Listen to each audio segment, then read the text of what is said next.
পুলিশদের ঘৃণা করবে সাধারণ মানুষ, বিবেক সম্পন্ন বুদ্ধিজীবীরাও।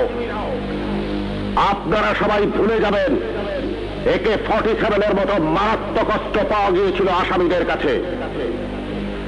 যদি জনগণের কাছে ধরা পড়ে ওই আসামিরা গণপিটুনিতে মারা যেত, আপনারাই বলতেন ভালো হয়েছে, পুলিশের কাছে গেলে ছাড়া পেয়ে যেত।